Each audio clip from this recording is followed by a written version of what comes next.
Okay. Question number 2A reads, consider the demand and supply of cinematic movies at Manda Hill Shopping Mall.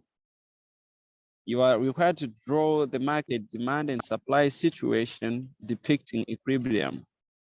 What would happen to the equilibrium situation after the following changes?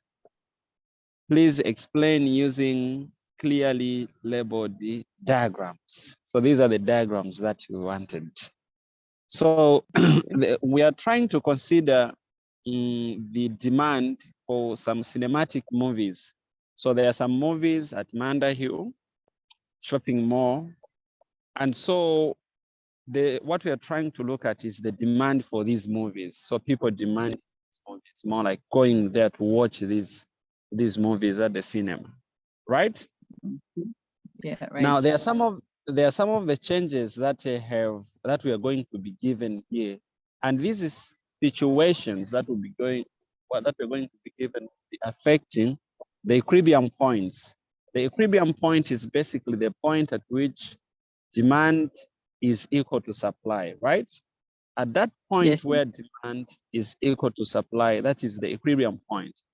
So using a diagram, you need to show what happens really to the demand or to the equilibrium point when the following changes happens. So this is the question that we are trying to answer.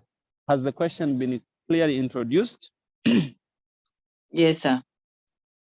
Okay. Is the blue marker clear? It or is, I use sir. the red one. Okay, let me use the red. I think the red one would be better. Oh, the red one. Okay. Yes, sir. This one. Yes, sir. Oh, okay. Let me use the red marker then as suggested. So the first situation, let me give you first the initial or the standard demand and supply graph. The standard graph is this one. You have the price on the vertical axis, and on the horizontal axis, you have the quantity, right? Quantity. Yes, sir. We usually represent price by P by putting P and the quantity by putting Q. So you have the supply curve that is upward sloping. It is always upward sloping because we said that last time there is a positive relationship that is there between price and the supply, right? If the price increases, even the quantity that is supplied increases. When the price of the commodity increases, the people who sell that commodity would want to increase the quantity of that particular commodity so that they can maximize on profit. Is that fair? Fair, sir. Yeah. So then we also have the demand graph, which is downward sloping. It is moving downward like that. Okay. Why should it be downward sloping? Is because there is a negative relationship that is there between price and what? And the quantity demanded. Okay, for clarity's sake. So this is the equilibrium price, and this is the equilibrium what? Quantity. Let me put Q star quantity and P star, right? So at the point where supply is equal to demand, that is the equilibrium point. So the price that brings the market to clear is called the equilibrium price, and the quantity is called the equilibrium quantity. Is that quantity, fair? Okay. Fair enough. This is just the standard graph on its own, the initial graph in short, before any adjustments. Okay. Before any changes. So we assume that now the movies are being sold and people are demanding. So we are starting from the initial position. The initial position is that the market is clearing here. By the way, in economics, when we say the market is clearing, we mean the demand is equal to supply. That's when the market clears. Okay. Okay. So this time around, we assume that the market clears, meaning the demand for movies is equal to the supply for the movies. That's what we assume. Now there are some of the changes that have occurred, and you pay attention to the changes. Number one, there is an increase in ZESCO load shading to the cinema. So try to think about that now. So there is load shedding, okay? There is load shedding at the cinema, meaning there is no enough power supply, right? Yes, sir. Yes, there is no enough power supply. And these guys, you know, you can't watch a movie without power. So if load shedding increases, it means that the supply of movies will be what? Will be affected, isn't it? Yes, sir, will decrease. Yes, the supply of movies will be affected. Meanwhile, the demand for movies can be constant because this does not affect what? This situation does not affect the producers, does not affect the suppliers or the consumers. Yes, it is affecting the suppliers, yeah. So who is affected is that one who is producing or who is supplying, but the consumer is not affected this time around. So therefore, this affects the supply. If you say supply will change, then just allow me to also to be using the blue mark a bit so that you see the changes. So the supply curve will shift to the left. That's how it decreases. That's what it means when you say supply has what? Has reduced to supply to. Okay. So meaning supply has moved to the what? To the left. To the left. Okay. Now, when supply reduces, the supply curve shifts to the left like that. When supply increases, it moves to the right. Okay. So just look at when you read the situation, ask yourself, is it affecting supply or is affecting demand? Who is affected this time around? Okay, if it affects the supply, how does it affect supply? Is it increasing supply or reducing supply, or it remains the same? Those are some of the questions you ask yourself. Is that fair? Fair, sir. If that is fair, then you can see now that the equilibrium price increases, right? The equilibrium point has moved to the left. So you see the equilibrium price here at the P that is in ready, and then the Q here as, let me write this as P1 and the Q1. Have you seen the movement? Yes, sir. Okay. So what has happened? What has happened now due to the reduction in supply? So the quantity supplied has decreased from Q star to Q1, right? Yes, sir. Yeah, it has decreased from Q star to Q1. Then the price has increased, isn't it? The price has increased from P star to P1. And this is true. When the supply reduces, when the commodity is no longer too much on the market, when it reduces in quantity, that will work on the price. The price of that particular commodity, which gains in the degree of scarcity, will increase. As the commodity becomes scarce in the market, like there are now few people supplying us. Okay, it's rare. Then you find that now even those who are supplying, they will increase the price. And this is what happens basically. So the price has increased due to the change or reduction in price. Is that fair? Fair enough.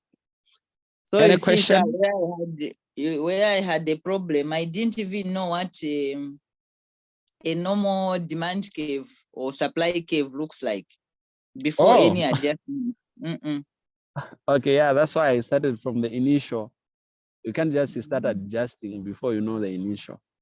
Yeah. Okay. So we start Now from the market clearing, then we start adjusting. Then from there, this one we are done. We move to the next one. The next situation is, let's start from the initial. We always start from the initial. There is the supply, we have our demand, we have our price, star and the Q star. That's where it starts from. So there is a sudden outbreak of COVID-19 in Zambia. There is a sudden outbreak of COVID-19 in Zambia. Now the question is, who is being affected by COVID in this situation? Is it the supplier or the consumer? Producer or consumer by COVID? I think you were there in the COVID era, right? On this one, I think both are being affected. Okay. Exactly. So the reason being the demand for watching movies, because that's a place where people meet, and then maybe they won't even there will be crowds, so the demand will reduce for fear of contracting the pandemic. Exactly. Then the supply also, because the demand would have decreased, meaning even the supply would decrease also. Okay. Yes. All right. I like the analysis. It's true. Yeah, I don't want to make any adjustments. So the demand is decreasing. If the demand is decreasing, then the demand curve moves inward. Okay, to D1. You're following, eh? So the demand curve moves inward. Then the supply at the same time will move to the left since it is decreasing at the same time, right? So you have supply 2. Have you observed now that what has happened is that the equilibrium price has not changed, but the equilibrium quantity has reduced. Has reduced, yes. Q1. You've seen that it is still along the P star. Like the equilibrium point has not moved, the equilibrium price has not moved. Still the same. That kind of arrangement. So at the same prevailing price, what will reduce is just the quantity that is being supplied. The price will still be the same. This is the condition that I explained last time when I explained the concept of changes in supply and change in quantity demanded, in quantity supply. Remember I said that change in quantity supplied, it is caused by the movement along the demand or supply curve, right? That is change in quantity. Meaning you move price, only price is moving, but other factors are kept constant, right? Yes, sir. But now, when we talk about change in supply or change in demand, if it is the demand itself that is changing or supply, then price will be held constant. That's what we say. Price is held constant, then other factors are changing. And this is true. COVID has come in, then you see now the other factors are changing the supply and demand. So there is a change in supply, there is also a change in demand, but price remains the same. So this is what causes a shift. That's why you see the shift in the graphs. Is that fair? Fair, sir. Yeah.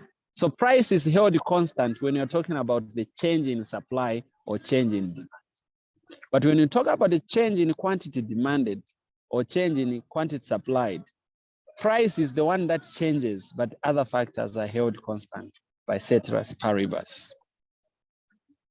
Say again what you just said. I said that when we're talking about the change in supply or change in demand, price is held constant. That's why price is still the same. It's more like a straight line. Price is not changing this time around. But what it has changed is just some other factors that affect demand or that affect supply. Remember last time we had a conversation around the factors affecting demand and those that affect supply. Do you remember that conversation we had last week? Yes, sir. We talked about some factors affecting demand and those that affect supply. Now, one of them that we talked about is that price in both cases affects the demand, it affects the quantity demanded, and also affects the quantity supplied, even price, but plus other factors. Okay, Now, when we hold price constant, we say, okay, price is not changing. Then other factors are changing. What factors? Factors like income or demand. We are talking about those factors like income, changes in tastes for people. You know those things, right? Changes in taste. Yes. You are the one actually who said that. Expectations, among others. If those factors are changing, they'll cause a shift either in the demand curve, okay? If those factors affect demand, but price will be constant, okay? Similarly to supply, if we are talking about a change in supply, it is when price is constant, then other factors such as maybe cost of production, taxes, plus those other factors that we talked about change. Once they change, you see a shift in the whole curve. The whole curve shifts. So you pay attention. What has happened? Is it the price that has changed?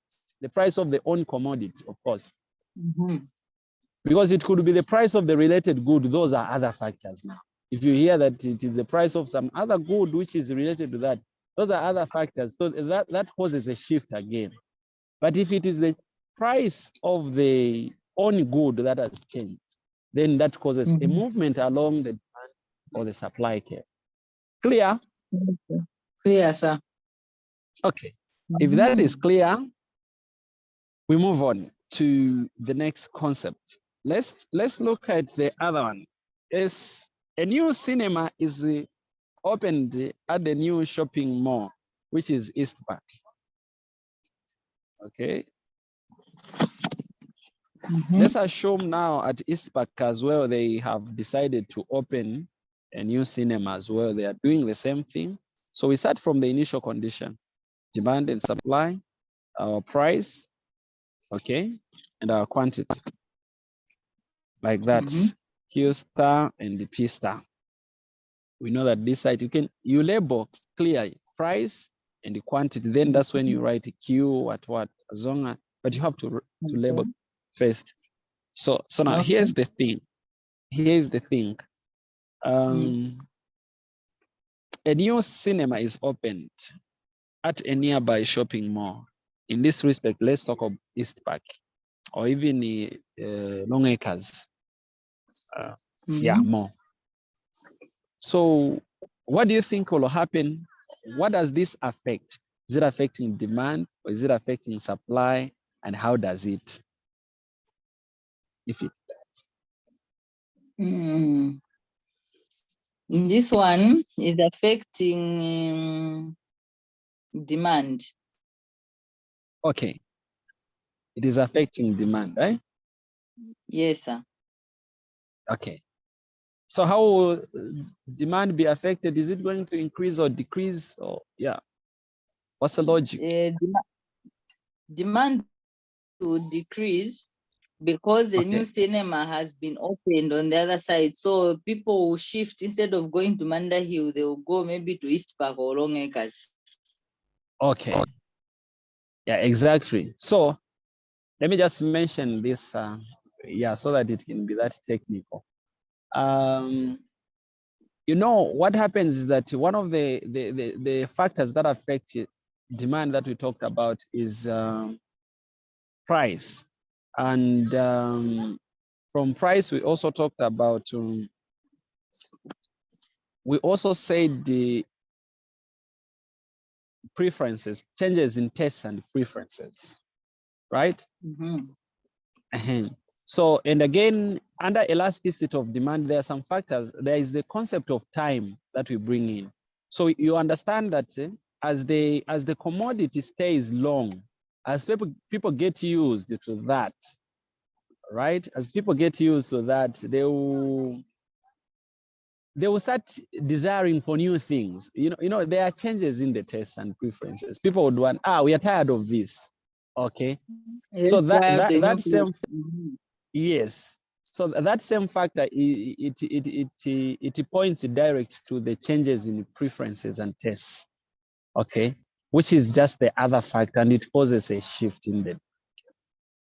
Okay. Are you following? So when you look at the situation, you should be able to relate it to those factors affecting demand and those that affect supply. You should be able to relate direct. Okay, this one affects it. This, yeah, this one is related to this factor. This one is this factor. Okay, that's when you can at least know. So this time around, the tests have changed.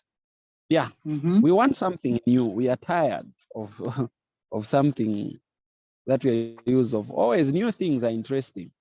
So people move to East Park. So demand has shifted, has moved inside. So what has happened? Price has what? Reduced. And then the quantity as well has what? Has reduced. Reduced, yes.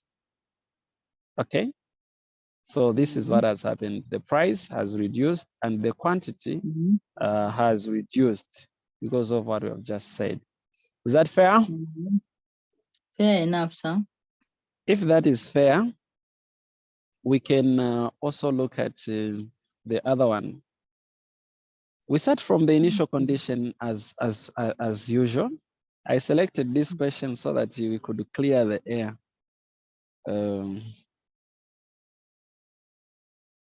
Like this. So you have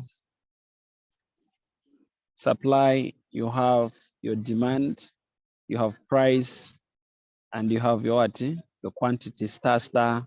This is where you're starting from, right? Yes, sir. You have your price and you have your quantity on the horizontal axis. So now, the cinema increases the price of popcorns and the drinks. So meaning at Manda Hill, so we're talking about Manda, that's the center. So the Manda Hill guys, they have decided to increase the price of popcorns and the drinks. Yes, sir. What do you think will happen? What does this affect? Okay, does it affect demand or supply?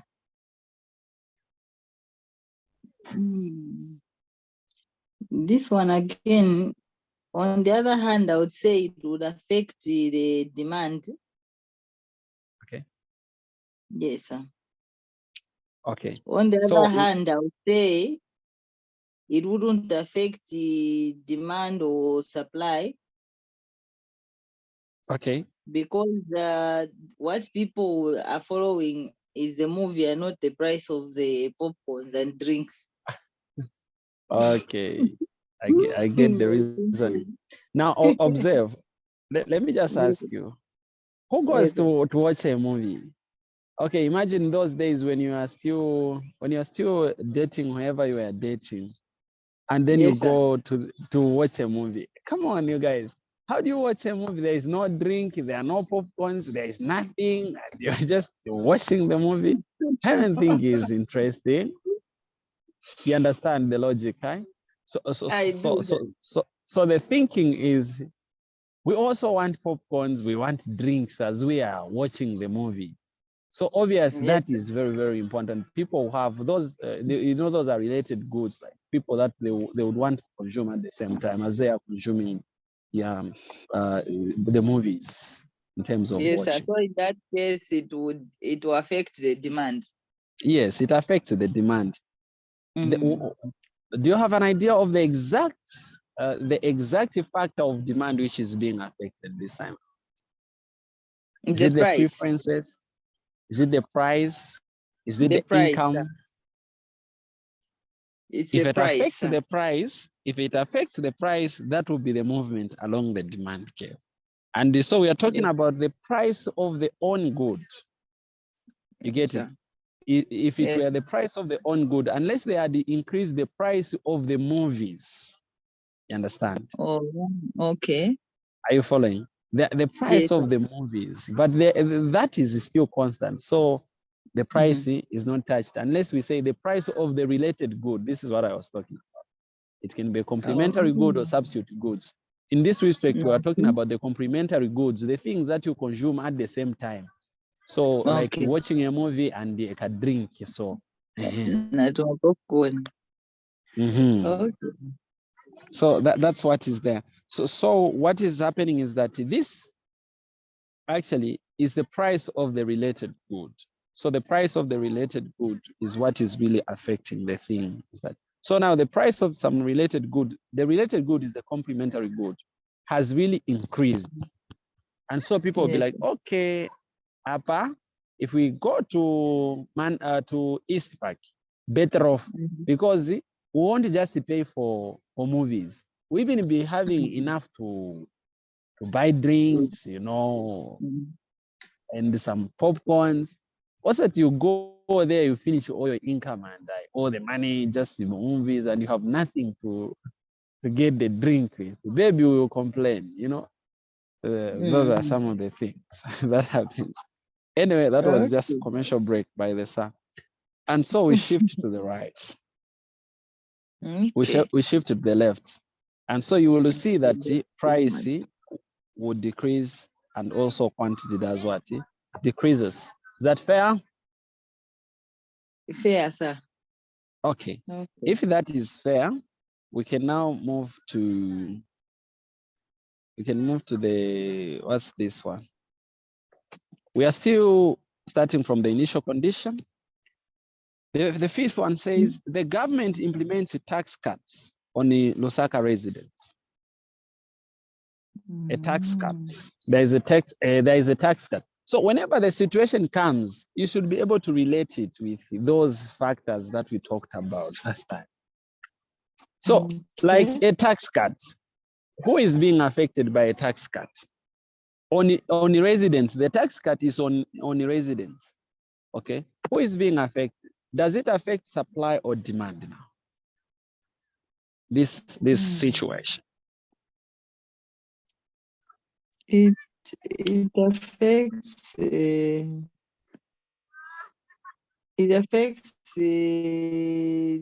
supply.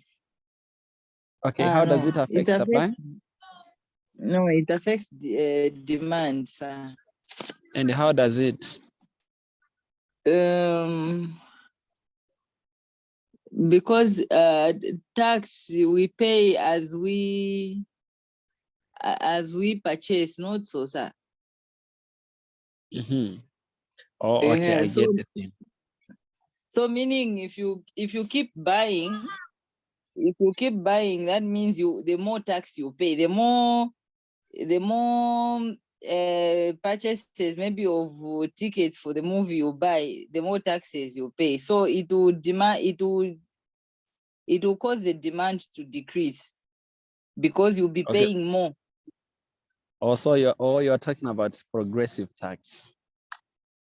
Oh, okay. That's what I'm talking about.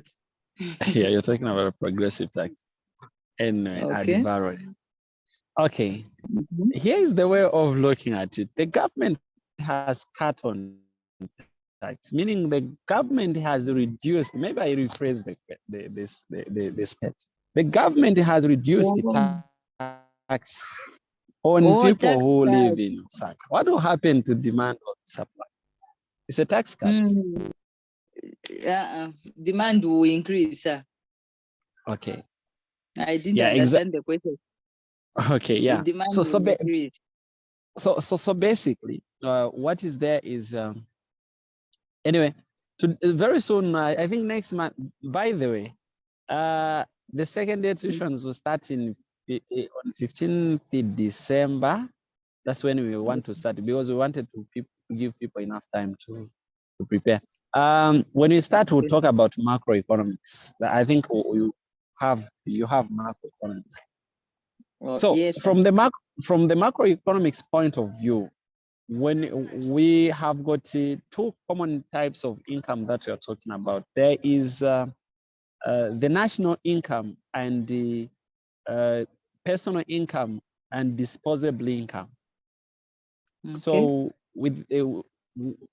for individuals, we're talking about the disposable income. What is disposable income?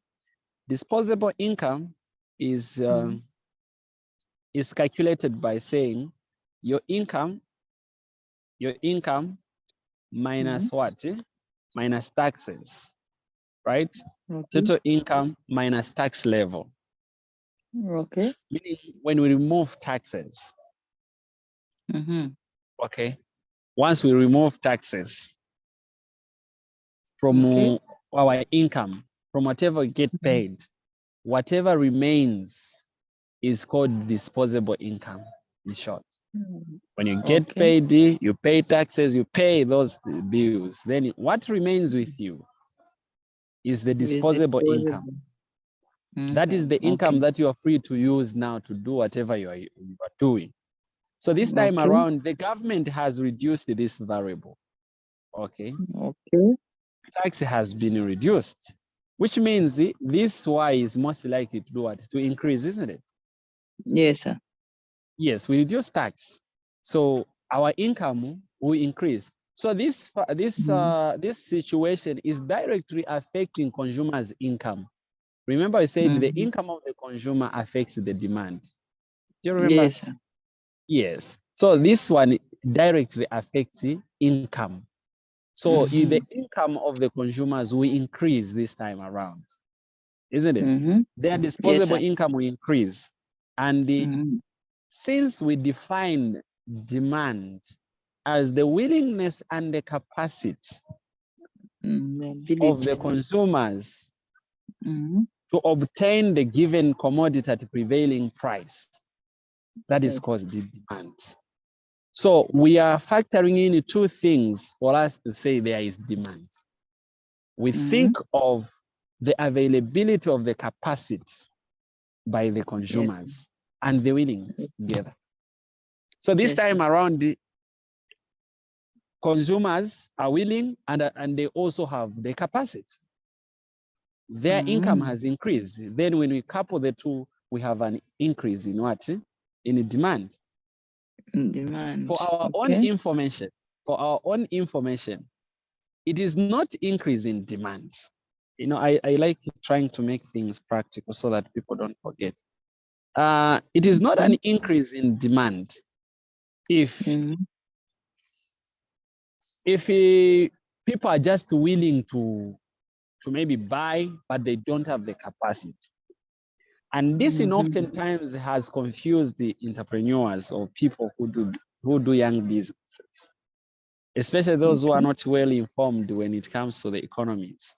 You see, when you do a simple market research, you start finding out from people, asking people what they want. Maybe you want to launch in a new product. You get to find out from people on the ground. Would you like this thing if we are to have this thing? Okay, you are selling the idea. People be like, oh, yeah, that one would be good. Yeah, we would be coming to buy. You get it, right? We would be coming to buy. Like they see it as a solution to their problems. But where is the challenge? The challenge might be those people don't have the capacity. You find that the life that we live here, you know, is the life where people are living in different income brackets.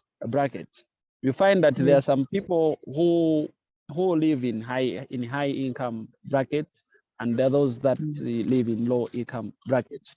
That doesn't mean that those who are in the low income brackets cannot be willing to buy those commodities that those from the high income brackets demand. You understand? Yes, sir. We all are willing. We are all willing to have expensive cars. We're all willing to live in good houses. We are all willing to, you know, willingness is there. We are willing. But where is the challenge?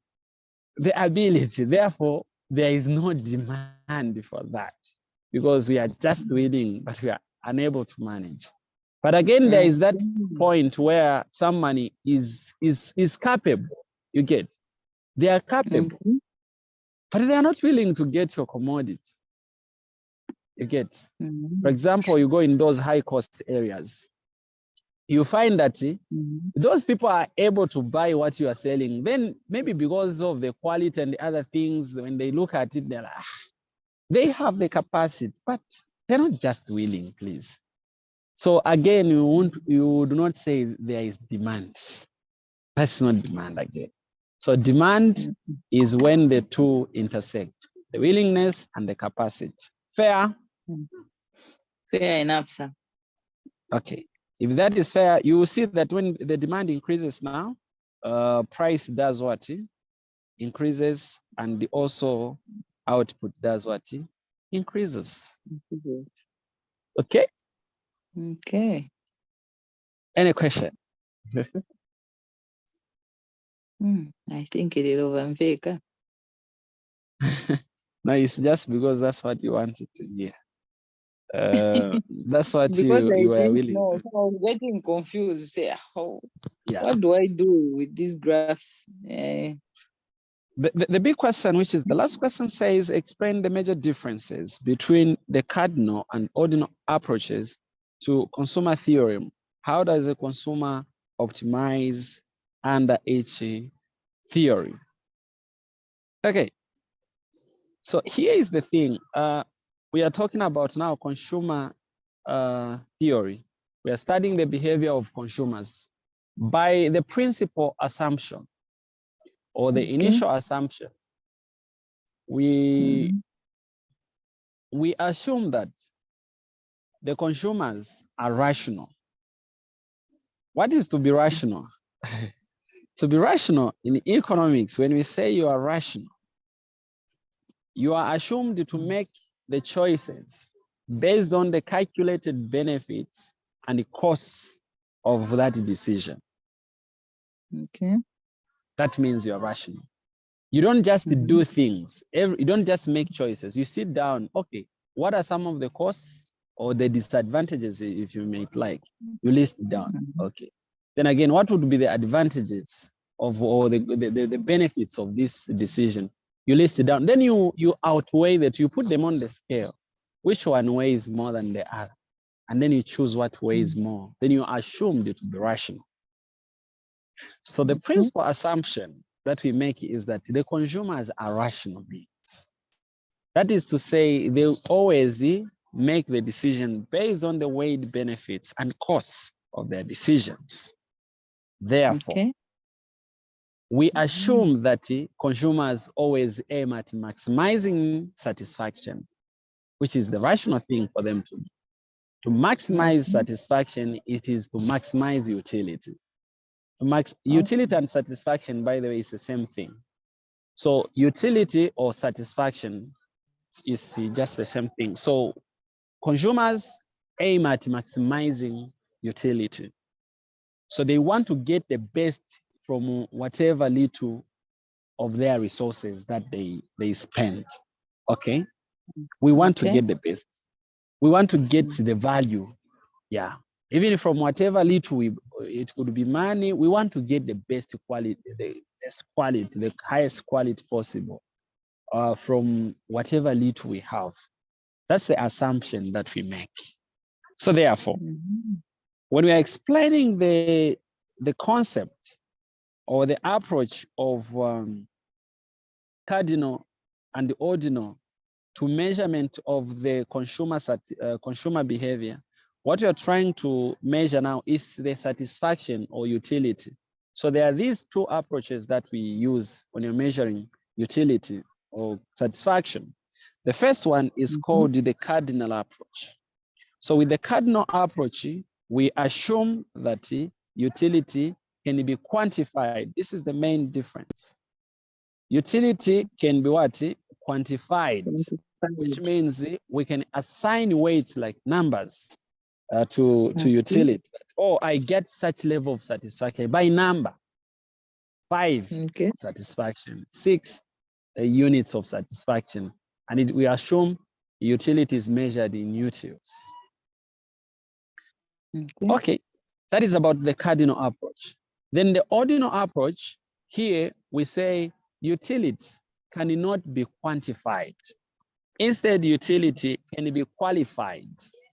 Okay, meaning you cannot quantitatively express utility.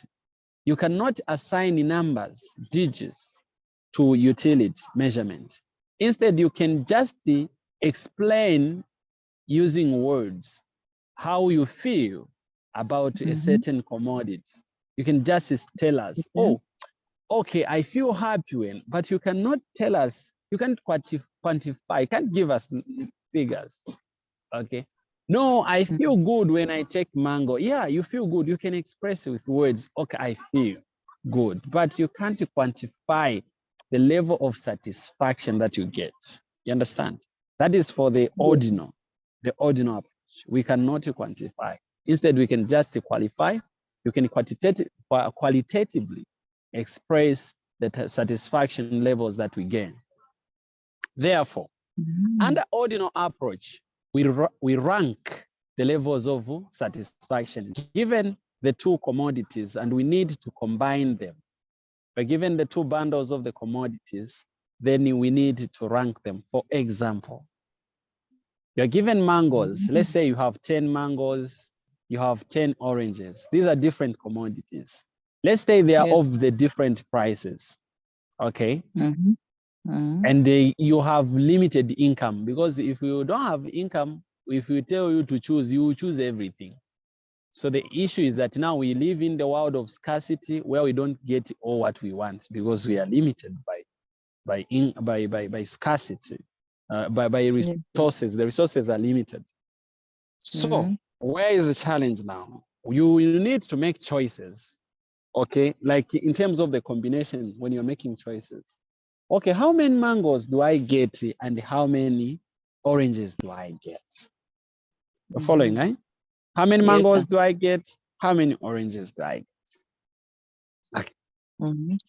So it's possible that maybe I can, at least if I can combine, if I can just get 2 mangoes and also get 5 oranges, I think with me, okay, I can be fine.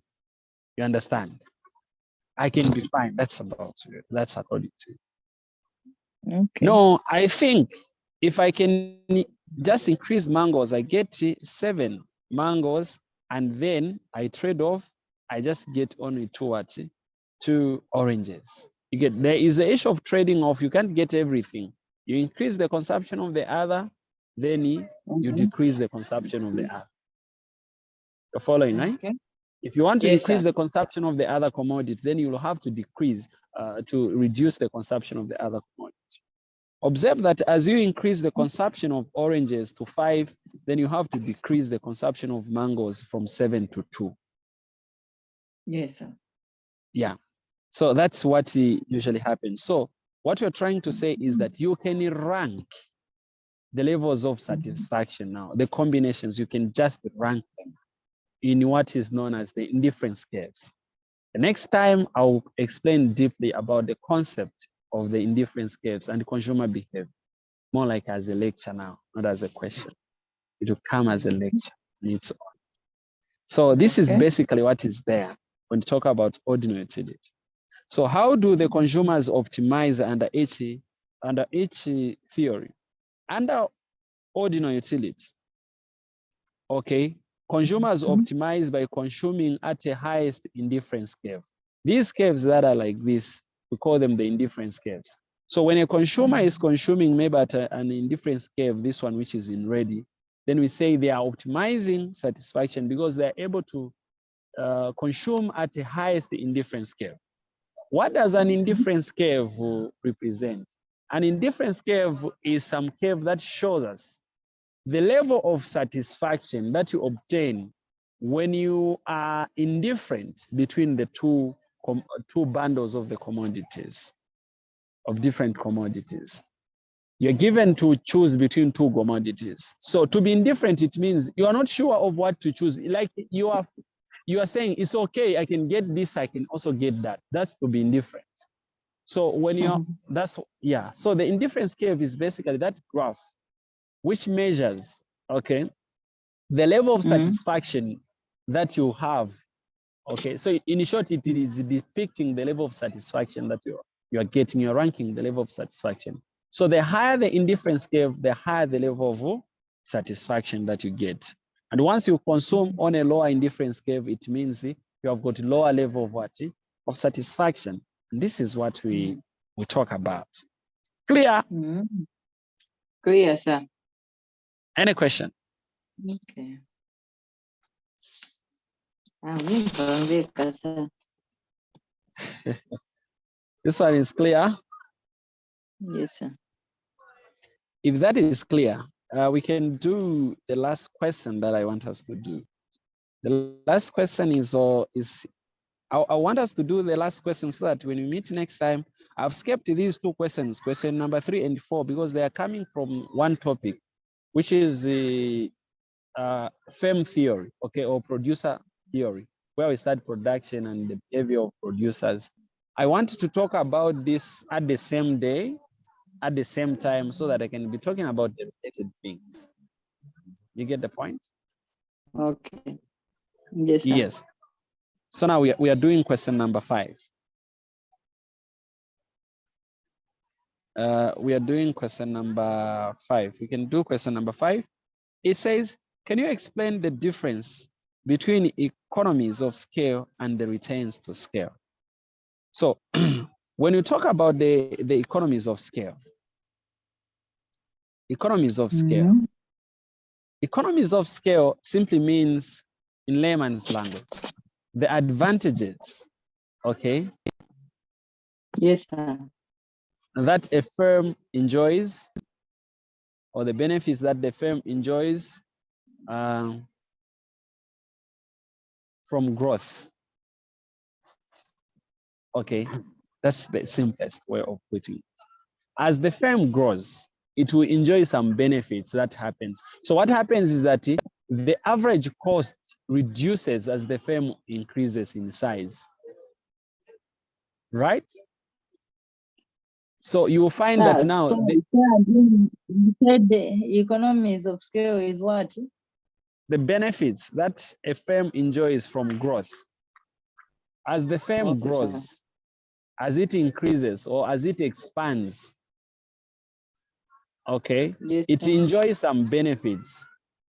Technically speaking, as the firm grows, the average cost reduces. The average total cost of all the production and everything that they do usually reduces because of growth. Okay. Yeah. I'll give you an example. When a firm grows, for example, the University of Zambia, UNZA now is no longer spending much on advertising, for example. The cost of advertising is no longer there. It's just one of the examples. Because they have grown, the institution is able to advertise itself. You can't see UNZA posters all over. We are posting UNZA. UNZA is what? Everybody knows that there is the University of Zambia. You get, yes, right? That's an example. Yes. So like as a firm just grows, you find that now it will start enjoying those benefits, such as, you know, the advertising, distribution. Yeah, there are many benefits that just come as a result of growth. So those benefits, we usually call them the economies of scale. Clear? Yeah. Clear, sir. With the returns to scale, the returns to scale is it is basically the contribution of an input, okay, to total production. That is the returns to scale. What an input contributes. The contribution of an input? Of an input to total output. So an input has got a contribution, okay? For example, you get what's this, labor, all right? As you employ labor, you find that that labor will have some impact to your output, okay? Yes, so that contribution is what we call the returns to scale, okay? It's basically the returns to scale that we talk about. Yeah. Okay. About the price elasticity is defined as the responsiveness of quantity demanded to changes in the price of a commodity. Can we discuss the determinants of price elasticity? Determinants of price elasticity. So price elasticity, by definition, it is the responsiveness of the quantity demanded, okay? The responsiveness of the quantity demanded, not quality. It should be quantity demanded to changes in the price of a commodity. So How does the demand, we talked about demand changing because of some factors changing, right? Yes, sir. Yeah. Now, the measure of how demand responds as some factor changes, it is what is called the elasticity of demand. Now, when the factor that changes is price, when price changes, influencing the quantity demanded, then the elasticity is called the price elasticity of demand. Did you get that? No, Wasa, you can write. Yeah, we are finishing. This is the last question. Okay. So we are saying that we said that demand is affected by some factors, right? So when the demand is affected by price, we get the price elasticity of demand. Elasticity of demand. So the quantity demanded is responding to what? To changes in price. Then when the income is the one that changes, okay, we get the income elasticity of what? Of demand. The following, right?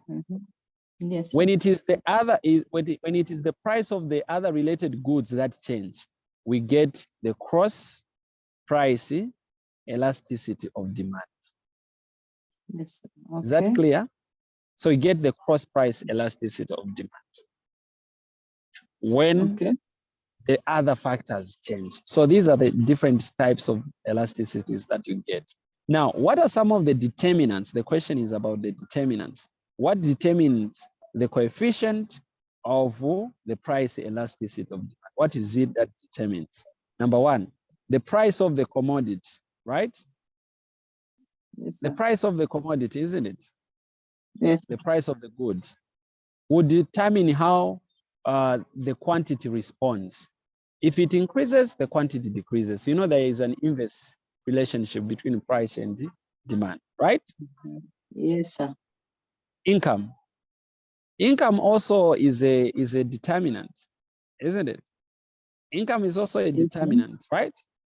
If income increases, you find that you demand more. This is what we were just from discussing. You demand more of the other. The quantity demanded will change because of changes in income. We also said this something about necessity of the commodity. Necessity of the commodity. For example, medicine. You will understand that people do not respond highly to changes in prices of the necessary goods, especially such as medicines. Okay, when you are sick and then you go to the pharmacy, you don't go to discuss and negotiate the prices of the commodity of the, you don't negotiate the price of medicines, right? You just buy.